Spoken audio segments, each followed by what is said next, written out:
En el ejercicio 15 se les pedía que calculen los lados iguales de un trapecio isósceles, la base menor y la amplitud del ángulo, en este caso del ángulo PSQ. Eso es lo que se pedía. Para hacer esos cálculos lo que tenemos que hacer es mirar qué datos se nos informan y qué datos tenemos en el triángulo. Como verán, vamos a deshacer, vamos a usar nuestra regla. Si lo pinto con amarillo al triángulo en cuestión para detectar los datos que tengo en un triángulo oblicuo y buscar una referencia, puedo saber que el trapecio tiene estos lados iguales. Los lados más pequeños, oblicuos, miden lo mismo. Esta es mi incógnita. Entonces, para calcular esta incógnita, analizo la información que se me brinda y visualizo el triángulo oblicuo. Este lado sería muy sencillo calcularlo si, por ejemplo, aparecería o tendría como referencia el ángulo S en el triángulo marcado. El ángulo S del triángulo. Entonces, ¿qué es lo que tendríamos que hacer primero? Como primer paso, yo tendría que mirar qué cosas me ayudan a calcular este ángulo. Si ustedes se fijan, la única información que tenemos es el lado 15, que es opuesto al ángulo de 65, y con el lado 16 podría calcular el valor del ángulo Q en mi triángulo. Entonces, todo en el triángulo PQS es lo que vamos a desarrollar. Y aclaro esto porque estoy hablando del triángulo marcado en amarillo. El primer paso entonces sería calcular el valor de Q. El cálculo del valor de Q, que sería el ángulo, podría hacerlo con el teorema del seno. El teorema del seno en el que yo aplique que 15 es proporcional al seno de 65 grados y luego haga el cálculo de este seno y es igual a 16 sobre el seno del valor Q.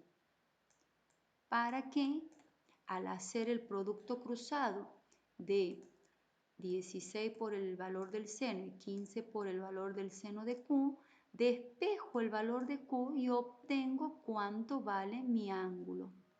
Es decir, lo primero que voy a sacar es el valor Q. Cuando yo he sacado este valor, al tener esta información de este ángulo que lo estoy pintando en este lugar, va a ser muy sencillo calcular el valor del ángulo S en el triángulo. Es decir, en el triángulo puedo calcular el valor del ángulo S. ¿Por qué? Porque este ángulo S sería igual a restar 180 grados menos el valor de 65 grados que vale el ángulo P y menos el ángulo Q que acabamos de encontrar en el primer paso. Para que finalmente en el tercer paso, ya teniendo los datos del ángulo S, vamos a pintarlo con rojo acá, este pequeño ángulo que acabamos de sacar con la resta, podamos aplicar el teorema del coseno para hacer el cálculo de X. El cálculo de X aplicando el teorema del coseno. ¿Por qué el teorema del coseno? Porque nos ayudaría a encontrar que x al cuadrado es igual a 15 al cuadrado más 16 al cuadrado menos el doble de 15 por 16 y por el coseno del ángulo S pintado en rojito, que es el ángulo S del triángulo y que lo hemos sacado en el paso anterior. Con esto ya podríamos encontrar el valor de X y obviamente que se repite de este lado. Estas dos medidas son iguales, por eso se llama trapecio isósceles. Cuando ya tenemos esos datos, se podría proceder, supongamos que dibujamos el triángulo QRS para encontrar la medida de QR. Ahora nuestra incógnita pasaría a ser la medida de QR que yo le podría llamar Y a esta incógnita. Entonces, si ustedes se fijan, tengo la medida de 15, tengo la medida X porque la acabo de sacar, lo único que me faltaría encontrar es cuánto mide este angulito. Y es aquí donde aparecen las propiedades de los cuadriláteros. En las propiedades de los cuadriláteros se sabe que en un triángulo isósceles los ángulos enfrentados son iguales. Es decir, que todo este ángulo que estoy pintando en verde vale 65 grados. Este ángulo es igual a este. Entonces, si todo esto vale 65 grados, como podrán ver, ya tenía esta medida a 65 grados, le voy a restar la medida del ángulo rojito, que es el ángulo S que acabamos de sacar en el paso 2, y vamos a obtener, en este caso, el ángulo S, pero que pertenece al triángulo.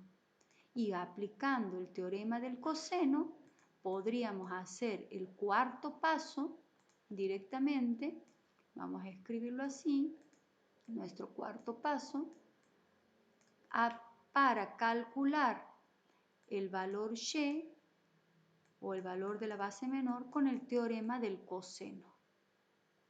Porque yo tendría que sacar el valor Y con el 15 al cuadrado más el valor de X al cuadrado menos el doble del 15 por el valor de X que ya hemos encontrado en el paso anterior y por el coseno del ángulo, que en este caso era el ángulo celeste, que resultaba de la resta entre 65 y el ángulo S, que yo le voy a poner el ángulo S en el triángulo celeste, por eso lo he hecho con color celeste. Se separaba en términos y se resolvía la operación para encontrar. Este lado siempre estaba elevado al cuadrado, por lo que para encontrar el valor de Y, lo que estaba como potencia pasaba como raíz de la solución de la cuenta que habíamos efectuado en el renglón anterior. Es así como se resuelve la actividad propuesta en el ejercicio 15.